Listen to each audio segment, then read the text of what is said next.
નમસ્કાર મિત્રો, આજે આપણે પાઠ 23 પૂર્ણ કરી અને 24 દોહા કબીર કે દોહે એમના કવિ છે કબીર. મિત્રો, તમને ખબર જ છે, આપણે આ પહેલાં પણ કબીર, રહીમ અને તુલસીદાસના દોહા શીખી ગયા છીએ. તો આજે આપણે ફરી કબીરના દોહા વિશે સમજવાનું છે. એ પણ ખબર છે કે કબીરનો જન્મ અને મૃત્યુ. તો कबीर का जन्म सन 1398 में, निधन सन 1518 में. कबीर जी भक्तिलीन अने एक निर्गुण संत, ये आपको पता है. ये भी कहते हैं कि कबीर की पत्नी का नाम लोई, पुत्र का नाम कमाल और पुत्री का नाम कमाली. समाज के अव्यवस्था के कारण वो शिक्षा नहीं मिल सकी, तो भी उसने कहा है, उसकी एक पंक्ति है कि प्रेम का 2.5 अक्षर पढ़कर पंडित हो गए थे. वो उसके पास इतना ही ज्ञान था, इसलिए प्रेम का 2.5 अक्षर पढ़कर वो पंडित हो गए. उसके बाद वो भी एक उसने काव्य पंक्ति लिखी है कि मसी का गद छुयो नहीं, कलम गहियो नहीं हाथ. तो इसका मतलब क्या होता है? मसी कागज, यानी कि हाथ में वो कागज तो था ही, लिया ही नहीं था, कलम भी ली नहीं थी, तो भी एक कवि बन गए थे, लेखक बन गए थे. उसके पास ज्ञान का भंडार था. तो इसलिए कहते हैं कि निर्गुण संत में कबीर का स्थान सबसे ऊपर है. अनुभव के आधार पर लिखे गए उनके पद और दोहे आज भी लोकप्रिय है. लोकप्रिय दोहे जो भी है वो पुस्तक में लिखे गए हैं. कबीर के दोहे में ज्ञान का भंडार है, ये आपको पता है. आप 7वीं कक्षा में, 8वीं कक्षा में और 9वीं कक्षा में पढ़ रहे हैं. तो ये इसके 24 वो काव्य है, दोहे है. इसके अंदर 10 दोहे उनके दिए गए हैं. इसके अंदर बहुत कुछ एक ज्ञान मिलता है. तो बोलते हैं कि कवि जो कबीर जी है, कबीर जी का जन्म से विद्रोही समाज सुधरकर धर्म सुधारकर और अपने समय के अनुरूप कवि थे. इन्होंने अपनी रचनाओं में सधुकड़ी भाषा का उपयोग किया है. सधुकड़ी भाषा यानी कि एकदम सरल भाषा, जिसमें खड़ी बोली, यानी खड़ी बोली का मतलब है हिंदी बोली. ब्रज भाषा, मथुरा, गोकुल, इसके अंदर ब्रज भाषा का उपयोग करता है. पंजाबी, पूर्वी हिंदी, अवधी आदि कई बोलियों का मिश्रण है. कबीर की वाणी का संग्रह बीजक नाम से प्रसिद्ध है. इसके 3 भाग है, रमैनी, शबद, साखी. रमैनी और शबद ये गए पद है तथा साखी में दोहे संकलित किए गए हैं. तो साखी में जो दोहे हैं ये एकदम सधुकड़ी भाषा में लिखे हैं. वो भाषा में दोहे, ये प्रचलित दोहे, ज्ञान का भंडार इसके अंदर से मिलते हैं. तो प्रस्तुत दोहे में कबीर जी ने विभिन्न पहलुओं पर दृष्टांत किया है. प्रथम दोहे में कबीर जी ने लिखे हैं कि परमात्मा की सर्वव्यापकता की बात किए गए हैं कि परमात्मा घट घट में विराजे है, घट घट के अंदर है, फिर भी हम देख नहीं पाते हैं। दूसरे दोहे के अंदर कबीर जी ने लिखे हैं, जो कुछ है वह ईश्वर का है, ऐसी भावना बताई गई है। तो ईश्वर का ही है और वह ईश्वर को सौंपने से अपना कुछ नहीं रहता है, सब कुछ ईश्वर को ही सौंप देते हैं। यही बात दूसरे दोहे के अंदर बताई गई है। तीसरे दोहे में क्या लिखा है, तो बोलते हैं कि तीसरे दोहे के अंदर साधु संगति की महिमा बताई गई है। तो साधु संगति की महिमा के अंदर बोलते हैं कि साधु पुरुषों की संगति करने का बात सार्थक, और उसके दोहे के अंदर जन्म सार्थक की बात की गई है। चौथे दोहे में अप्रामाणिकता का फल बताते हुए संपत्ति इकट्ठी करके उसमें से दान करने का स्वर्ग प्राप्ति नहीं हो सकती है। तो यही बताया गया है कि उसके पास संपत्ति इकट्ठी की है, लेकिन जो दान करते हैं तो स्वर्ग प्राप्ति नहीं होती है, कि जन्म के जो कर्म करते हैं उसी से ही स्वर्ग प्राप्ति होती है। पांचवें दोहे के अंदर बताइए है कि सज्जनों की संगति, छठे दोहे में संतोष की शिक्षा, सातवें में पंच तत्वों का महत्व बताए गए हैं। तो इसके अंदर कहते हैं कि छठे में संपत्ति देखकर दुखी होने के बजाय ईश्वर हमें जो दिया है उसमें संतोष रखना चाहिए, यही बात बताई गई है। और सातवें दोहे के अंदर बताई गई है बात कि संसार के पंच रत्न के बारे में, और आठवें में ब्रह्मांड का विरोध। नौवें दोहे के अंदर सुख में भी भगवान को याद किया जाए तो दुखी कहाँ रहते हैं, यही बात बताई गई है। और इसके अंदर पुस्तक के अंदर किसी के पुस्तक के अंदर 10वें दोहे लिखे हैं और किसी के अंदर नहीं लिखे हैं। तो यहाँ 10वें दोहे की बात की गई है कि 10वें दोहे के अंदर संतोष की महिमा बताई गई है कि जो भी मिलता है उसके अंदर संतोष होना चाहिए। तो मित्रों, यहाँ आप सारांश में 10 दोहे की बात बताई गई है। तो 10 दोहे के अंदर जो सारांश में किया गया है वो सब कुछ सद्दुकड़ भाषा में लिखे गए हैं। तो यहाँ यही बात कबीर जी ने बताई है। अब दोहे की शुरुआत करेंगे। तो मित्रों, તમે બધા જ પાઠ્યપુસ્તકની અંદર ધ્યાનપૂર્વક આ દોહા જોવાના। પહેલા દોહાની અંદર કબીરજીએ કહ્યું છે, કસ્તુરી કુંડલી બસે મૃગ ઢૂંઢે બન માહી। મૃગ એટલે હરણ, કસ્તુરી એટલે કે એની જે નાભી છે ને, નાભીની અંદર કસ્તુરી નામનો સુગંધી પદાર્થ જે છે ને, એની નાભીની અંદરથી સુગંધી પદાર્થ નીકળે છે, દ્રવ્ય નીકળે છે, એને કસ્તુરી કહેવામાં આવે છે। તો અહીંયા कस्तूरी कुंडली बसे मृग ढूंढे बन माही, ऐसे घट घट राम है दुनिया देखे नाही। तो इसके अंदर पहले दोहे के अंदर कबीर जी ने बहुत अच्छी बात कही है।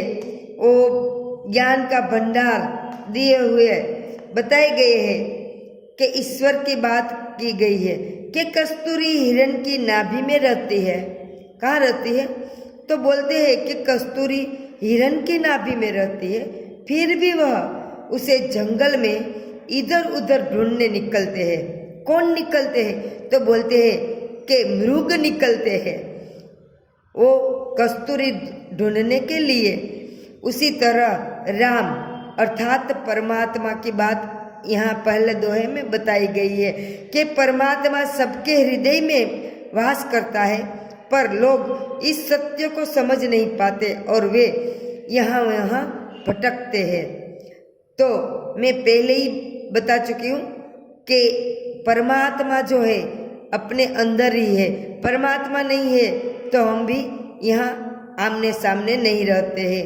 तो यहाँ कबीर जी ने ईश्वर की सर्वव्यापकता की और संकेत करते हुए संकेत એટલે इशारा करते हुए ईश्वर को मंदिर मस्जिद तीर्थों आदि में न ढूंढकर अपने हृदय में ढूंढने का उपदेश दिया गया है कि हृदय में ही परमात्मा का वास है।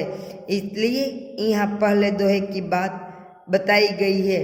तो હવે હું ગુજરાતીમાં તમને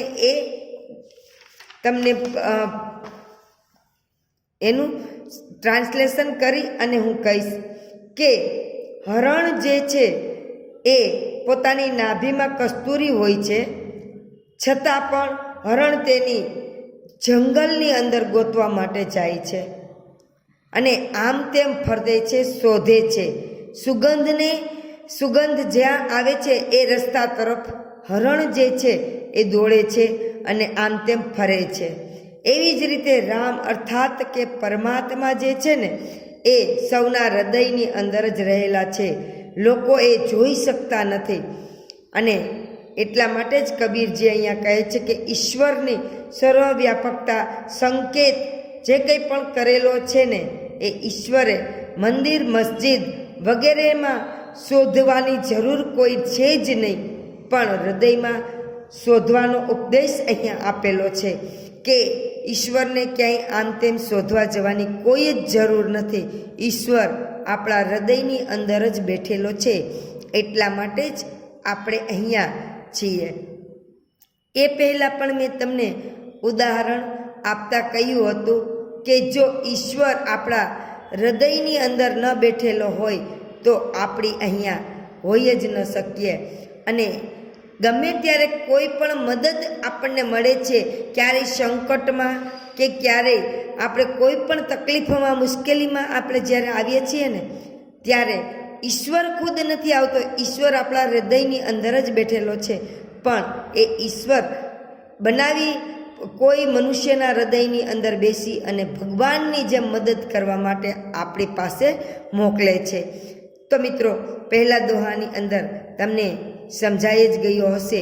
તો ચાલો આપણે હવે બીજા દોહા તરફ જઈએ કે બીજા દોહાની અંદર કબીરજી કહે છે કે મેરા મુझ में कुछ नहीं जो कुछ है सो तेरा, मेरा मुझ में कुछ नहीं जो कुछ है सो तेरा, तेरा तुझको सोपत क्या काकेगा मेरा। तो અહીંયા કવિએ સરસ મજાનું બીજા દોહાની અંદર કહેલું છે કે મેરા મુझ में, મેરા એટલે કે મારું, મુझ में એટલે કે મારું, कुछ એટલે કે કાંઈ, હૈ એટલે કે નથી।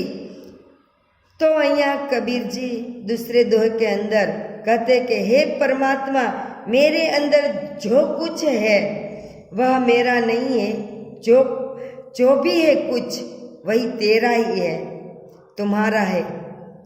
जो तुम्हारा है उसे मैं तुम्ही को ही सौंपता हूँ, क्योंकि उसमें किसी से भी मेरा कोई संबंध नहीं है।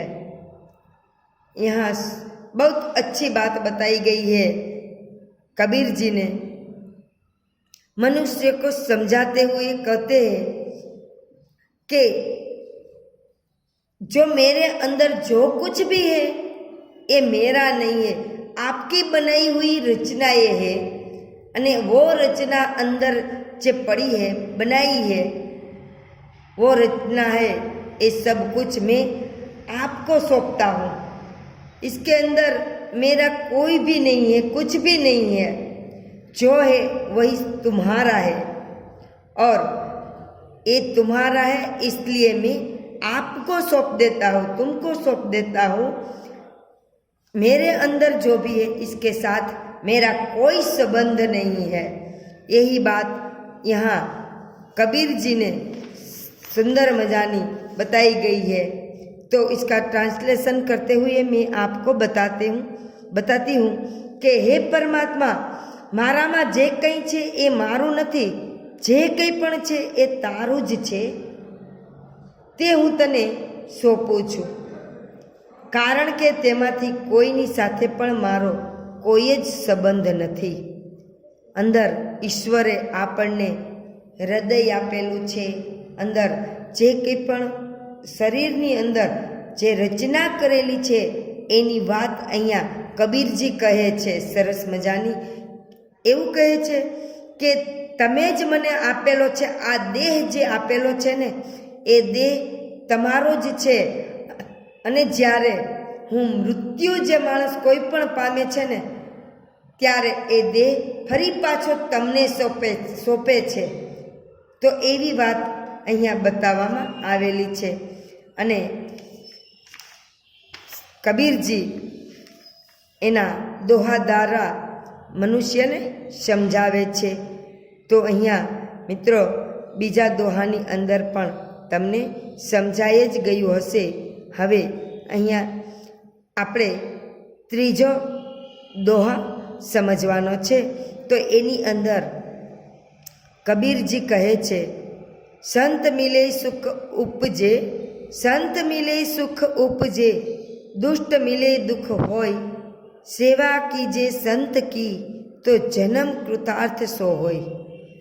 સરસ મજાનું ત્રીજા દોહાની અંદર કહેલું છે કે કૃતાર્થ એટલે કે જિસકા કાર્ય સિદ્ધ હો ચુકા હો, સંતુષ્ટ અને મુક્ત હોય એની કૃતાર્થ શબ્દ બોલવામાં આવેલો છે. તો અહીંયા ત્રીજા દોહાની અંદર કબીરજી कहते हैं कि संत मिलने पर सुख का अनुभव होता है. क्या होता है? बोलते कि संत मिलने से सुख का अनुभव होता है और दुष्ट यानी दुष्ट का मतलब है दुर्जन. दुर्जन मिलते हैं ना, दुर्जन तो दुख ही दुख मिलते हैं. तो यहाँ कबीर जी ने इसलिए कहा है कि दुष्ट के मिलने से मन में दुखी होते हैं, मन दुखी होता है और दुखी हो जाते हैं. इसलिए संत की सेवा कीजिए. क्या बोलते हैं? बोलते हैं कबीर जी कि जो संत की सेवा करने से सुख मिल जाते हैं उसे तुम्हारा जन्म सफल हो जाता है. जो भी जन्म मिला है संत की सेवा करने से अच्छे रास्ते मिलते हैं, अच्छे ज्ञान प्राप्त होते हैं. इसलिए संत की सेवा करने को कबीर जी बोलते हैं कि संत की सेवा करने से सफल हो जाते हैं. जो जन्म मिला है ने वो जन्म सफल हो जाते हैं. यहाँ कबीर जी यही बात बताते हुए कहते हैं कि संत और दुष्ट का अंतर बताते हुए कहते हैं कि संत की सेवा की महिमा बताई है और दुर्जन के दुर्गुण बताए गए हैं. कि यही बोलते हैं कि दुर्जन के साथ कोई भी दुष्ट होते हैं, वही कोई भी व्यवहार करते हैं, दुष्ट व्यवहार करते हैं, दुखी करते हैं, सज्जन मनुष्य है वही उसका गुण ग्रहण नहीं करते हैं. यही बात यहाँ बताई गई है तीसरे दोहे के अंदर. तो गुजराती में ट्रांसलेशन करते हुए मैं आपको बताती हूँ कि संतनो मेळाप थाय ने तो मनुष्यनो सुखनो अनुभव थाय छे. संतना मेळाप थवाथी अने दुष्ट एटले के दुर्जन माणसनो ज्यारे मेळाप थाय ने त्यारे माणसनुं मन छे ने ए दुखी थई जाय छे. एटले ज संतनी सेवा करवी जोईए, तेनाथी आपणो जन्म छे ए सफल थई जाय छे. तो एवुं पण कहेवामां आवे छे मित्रों के सज्जन माणस छे गमे तेवा दुष्ट माणस साथे रहे छे, बेसे छे, उठे छे, कंई पण एनी साथे रहे छतां सज्जन माणस जे छे ने ए दुर्जन माणसनो जे गुण छे ने ए दुर्गुण छे ए ग्रहण नथी करतो अने एना जे पोताना ज विचारथी ए चाले छे. अने जे दुर्जन माणस छे ए सज्जन माणस साथे રહેવા છતાં પણ એના ગુણ ગ્રહણ કરી શકતો નથી. એટલા માટે જ કહેવાય છે કે 100 મિત્ર કરતાં એક જ મિત્ર રાખવો પણ સારો મિત્ર રાખવો જોઈએ. તો હવે આપણે ચોથા દોહા તરફ જઈએ. एरन की चोरी करे करे सुई का दान, एरन की चोरी करे करे सुई का दान, ऊंचे चढ़कर देखे कौतिक दुर्विमान, ऊंचे चढ़कर देखे कौतिक दुर्विमान। यहाँ कबीर जी ने बहुत दोह के अंदर अच्छी बात बताई गई है। कहते हैं कबीर कि लोग एरन की चोरी करते हैं और सुई का दान देते हैं। वो एरन एरन किसको बोलते हैं? वो लोहार के पास होते हैं, वो बहुत बड़े होते हैं एरन। लोखंड को धमने के लिए एरन बनाई गई है, तो बहुत बड़ी होती है एरन। तो यहाँ कबीर जी ने एरन की बात बताई है कि एरन की चोरी करते हैं और सुई का दान देते हैं। वे ऊंची छत पर चढ़कर देखते हैं कि उनके लिए स्वर्ग से आने वाला विमान अभी कितना दूर है। देखो, वो काले धंधे करते हैं और काले धंधे बहुत ज़्यादा करते हैं, और नामना कमाने के लिए क्या करते हैं? तो नामना कमाने के लिए वो सुई के दान એટલે કે थोड़ा सा नैवत दान देते हैं, थोड़ा सा दान देते हैं। एरन बहुत बड़ी होती है और सुई छोटी होती है, आपको पता ही है। तो इसलिए एरन और सुई का उदाहरण देके यहाँ दोहे के अंदर बताए गए हैं कि काले काम बहुत ज़्यादा करते हैं और नामना कमाने के लिए वो छोटे से छोटे दान देकर उनके नाम प्रसिद्ध करते हैं, नाम देते हैं, नाम देकर दान देते हैं। क्यों? क्योंकि समाज में उसका नाम बन जाए। और यहाँ कबीर जी यही बात बताते हैं कि ऊपर चढ़कर ऊपर देखते हैं, आसमान तरफ देखते हैं और हाथ ऊंचा करके वो बोलते हैं कि स्वर्ग विमान के राह देखते हैं कि स्वर्ग में से विमान आए और मैं दान इतना देता हूँ, इसलिए मैं स्वर्ग में ही मेरी प्राप्ति होगी। यही बात यहाँ बताते हैं। तो कबीर जी इसलिए ये दोहे के अंदर अप्रामाणिक ढंग से ढेर सारा कमाकर जरा सा दान देने वाले की यहाँ बात बताई गई है कि मूर्ख की ओर इशारा करते, मूर्ख के तरफ इशारा करते हैं और उन पर व्यंग्य किया गया है।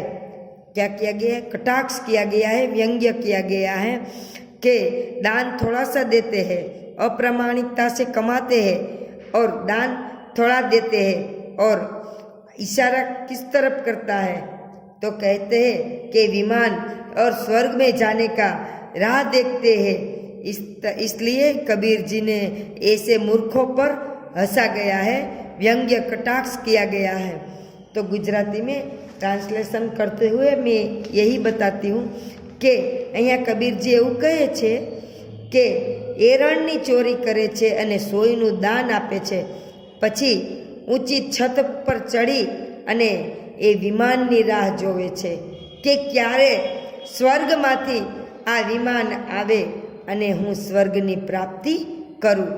એ કહેવાનું તાત્પર્ય એને એવો છે કબીરજીનો કે એ દુર્જન માણસની સાથે અને અપ્રામાણિકતાથી કમાયેલું ધન જે છે એની કમાઈ છે, અપ્રામાણિકતાથી કાળું ધન કમાય છે અને દાન કેટલું આપે છે અને કહે છે કે દાન તો થોડુંક એવું જ આપે છે અને એ દાન આપનારાઓની મૂર્ખતાનો વિચાર કરી અને કબીરજી પોતે કટાક્ષ કરે છે, એના આ શબ્દ પર કટાક્ષ કરે છે।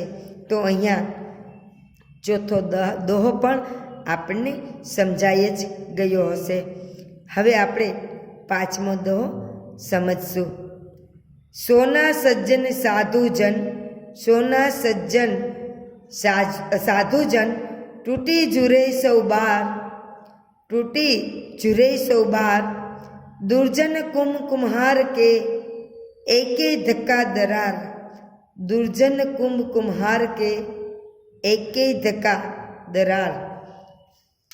ये 5वें दोहे के अंदर कबीर जी ने कुम्हार की बात बताई गई है कि 5वें दोहे के अंदर कबीर जी यही बोलते हैं कि सोना सज्जन और साधु लोग रूठने पर भी बार बार जुटते रहते हैं। सज्जन अच्छे लोगों से संबंध बनाकर उसे कायम रखते हैं। सज्जन संबंध बनाकर कायम रखते हैं, जबकि दुर्जन लोगों का व्यवहार इससे उल्टा है। दुर्जन लोगों का व्यवहार कैसा है? तो कहते हैं कि दुर्जन लोगों का व्यवहार